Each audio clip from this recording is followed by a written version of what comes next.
Hey friends, Allison Hillman here. I am the Allison and BTP by Allison, Been There Photography, and this is another episode of Lady Boss Branding's 3-2-1 Blast, where I'm bringing you the best that St. Louis has to offer in the way of small business. My next guest is the content guru, graphic design wizard, David Berger. How are you, my friend? I'm doing very good. So, David is with Envision, and your stuff never ceases to amaze me. I was actually telling my husband the other day that I was excited. One of the reasons I was excited to talk to you is you always have the most fun backgrounds on the Zoom calls that I take with you. So you're definitely a creative genius. Just tell me so with this crazy time, with everything, how have things changed in the way of what you're doing for clients right now?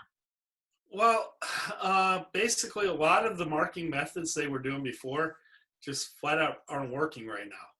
So it's not that they won't work again, they will. They just aren't working during this period. So there are a lot of people who are sitting there saying, oh, great, what in the world do we do?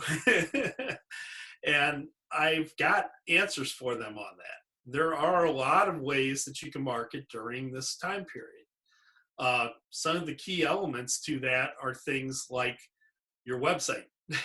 Your website has just become a lot more important because you're not doing the face-to-face meetings. You may be doing some Zoom calls, but you're not sitting down with somebody going over things. You're not handing them brochures. You're not doing things like that. Website all of a sudden has become a major part of what someone looks at right off the bat. And they're not only looking at your website, on the computer, they're looking at it on their phone, they're looking at it on a tablet. So you have to make sure that it works on all those mediums too. The other thing is simple things like email marketing. That is a great way to get to people too. Mail is still coming to people and they're still checking mail. But email marketing is an inexpensive way during this time period to get out to a lot of people regularly. So that is a great way to do things too. And we regularly do email campaigns for customers. That's absolutely correct, because I just realized I'm checking my email a lot more because I don't want to sit on Facebook, but at the same time, I've read the books in my house. One can only watch so much Netflix before your brain melts. So yes. You're right. Absolutely. I'm picking up my phone and checking my email more.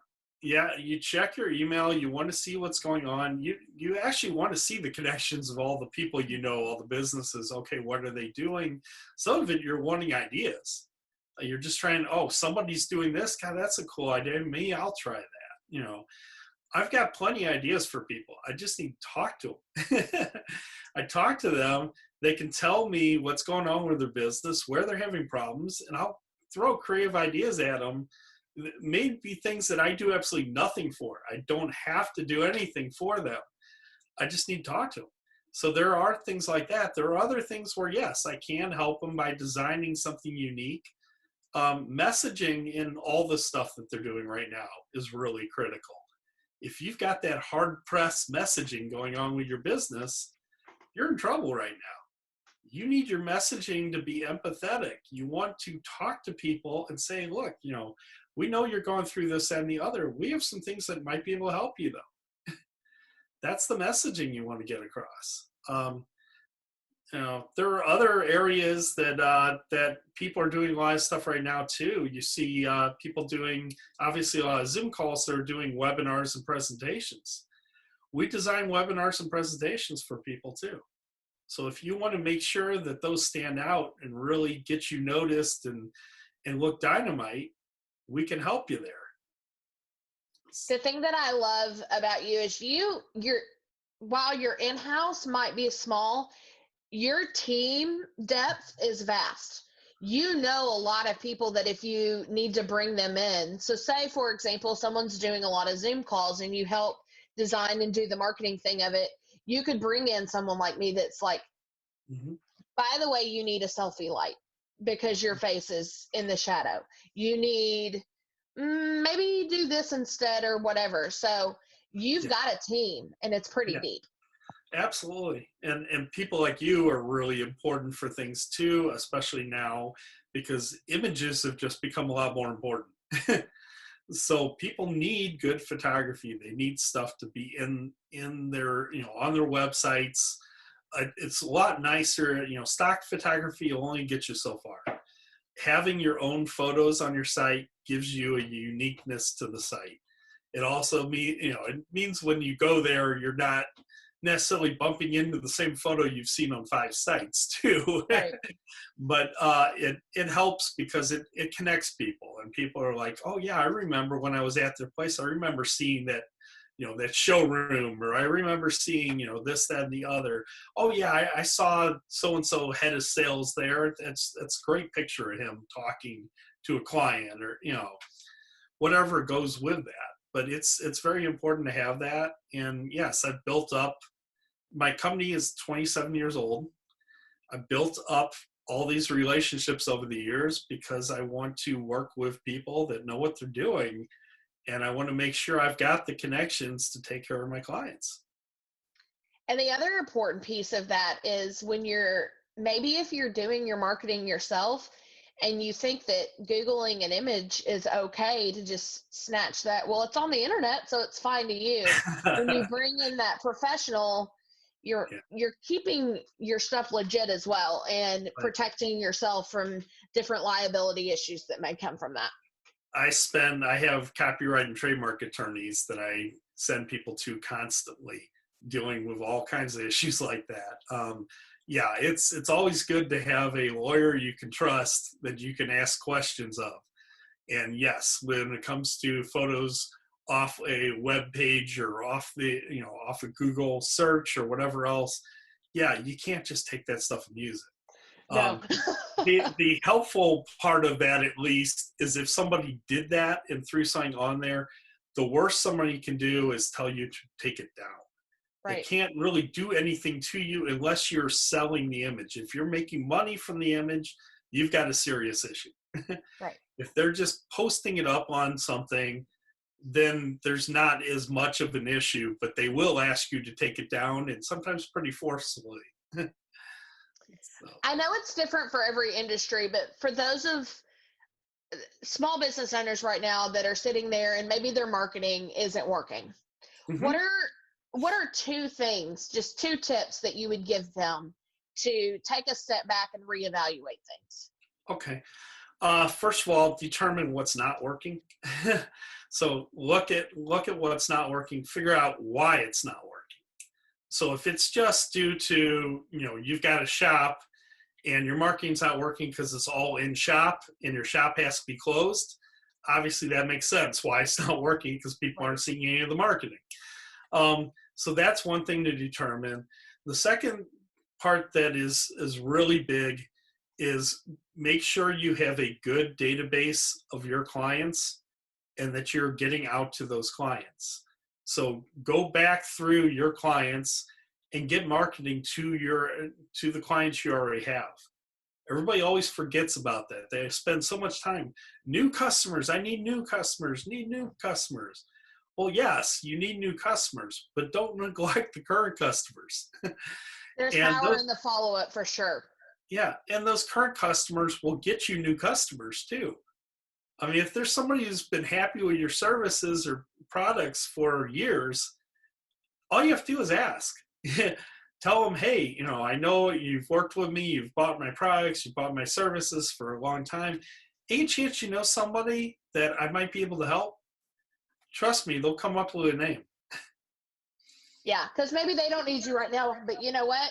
They Mhm. just spent 7 hours on Facebook the day before and saw three people that were talking about your services.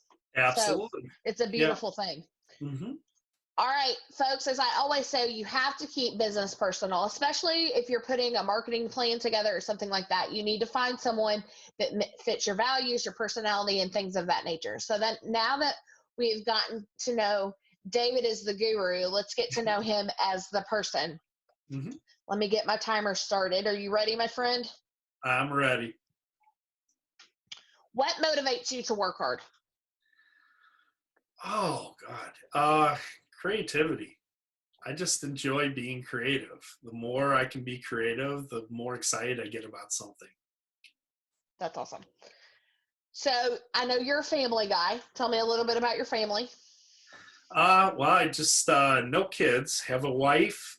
We've actually 21st, just a few days ago, was our 18th wedding anniversary, and Happy anniversary.